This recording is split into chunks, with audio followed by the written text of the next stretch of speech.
वक्रतुंड महाकाय सूर्यकोटि समप्रभ निर्विघ्नं कुरु मे देव सर्वकार्येषु सर्वदा।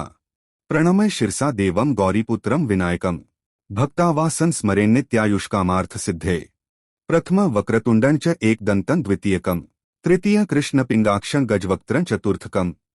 भगवान गणेश जी को विघ्नहर्ता, बुद्धि और समृद्धि का देवता माना गया है।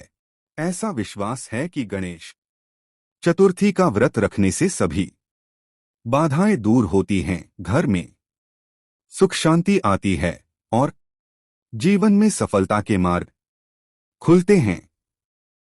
यह व्रत विशेषकर मनोकामना पूर्ति और संतान सुख के लिए रखा जाता है।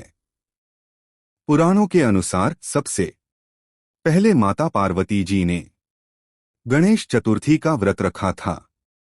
उन्होंने गणपति की पूजा कर यह आशीर्वाद पाया कि जो भी इस व्रत को श्रद्धा से करेगा उसकी सभी मनोकामनाएं पूर्ण होंगी और उसके जीवन से विघ्न दूर होंगे। गणेश चतुर्थी व्रत कथा। एक समय की बात है, माता पार्वती जी कैलाश पर्वत पर स्नान करने जा रही थीं। उन्होंने अपने स्नान के लिए उपटन बनाया और उस उपटन से उन्होंने एक सुंदर बालक की प्रतिमा बनाई। माता ने उसमें प्राण फूंक दिए और वह बालक जीवित हो उठा। पार्वती जी ने स्नेहपूर्वक उस बालक को अपना पुत्र माना और कहा, पुत्र, जब तक मैं स्नान कर वापस न आऊं तुम द्वार पर पहरा देना और किसी को भी अंदर प्रवेश न करने देना। बालक ने माता की आज्ञा स्वीकार कर ली और वह द्वार पर खड़ा हो गया। इतने में भगवान शिवजी वहां आए और अंदर जाने लगे, परंतु उस बालक ने उन्हें रोक दिया और कहा, मेरी माता स्नान कर रही हैं, आप अंदर नहीं जा सकते। भगवान शिव ने आश्चर्य से कहा, मैं इस घर का स्वामी हूं, मुझे कौन रोक सकता है। लेकिन बालक डटा रहा और शिवजी को अंदर जाने से रोका। इससे भगवान शिव क्रोधित हो उठे।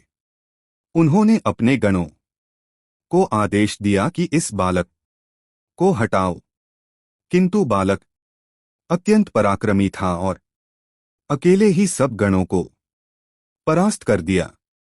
आखिरकार शिवजी ने क्रोध में अपने त्रिशूल से उस बालक का मस्तक काट दिया। जब माता पार्वती स्नान कर बाहर आईं और उन्होंने अपने पुत्र को मृत देखा तो वे अत्यंत विलाप करने लगीं। उन्होंने क्रोध में आकर सब देवताओं से कहा, यदि मेरे पुत्र को अभी जीवित न किया गया तो मैं सृष्टि का नाश कर दूंगी। देवताओं और भगवान शिव ने पार्वती को शांत करने का उपाय खोजा। नारद जी ने कहा, प्रभु, उत्तर दिशा की ओर जो भी प्राणी सबसे पहले मिले उसका मस्तक इस बालक पर स्थापित कर दें। शिवजी ने अपने गणों को भेजा। वे उत्तर दिशा में गए और वहां एक हाथी शिशु दिखाई दिया। उन्होंने उसका मस्तक लाकर उस बालक के धड़ पर स्थापित कर दिया। शिवजी ने अपने वरद हाथ से बालक को जीवन दिया। अब वह बालक जीवित हो उठा, किंतु उसका मुख हाथी का था। पार्वती ने अपने पुत्र को गले से लगा लिया और प्रसन्न हो गईं। शिवजी ने कहा, यह बालक अब से गणों का अधिपति होगा। इसका नाम गणेश होगा।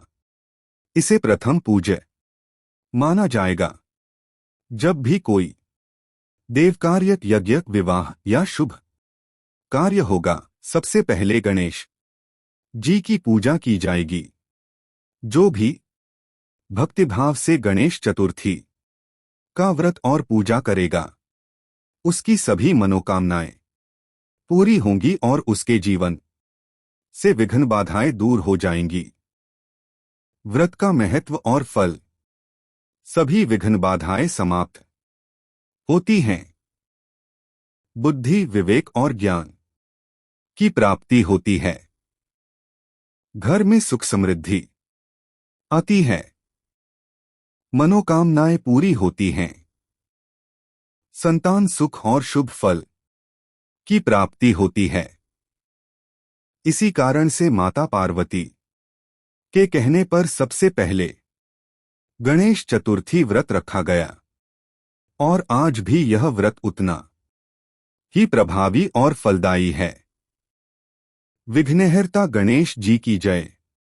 मंगलमूर्ति गणपति बप्पा मोरया।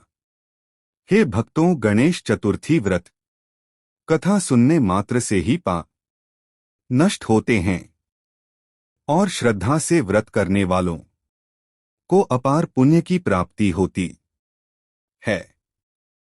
आइए हम सब मिलकर प्रार्थना करें।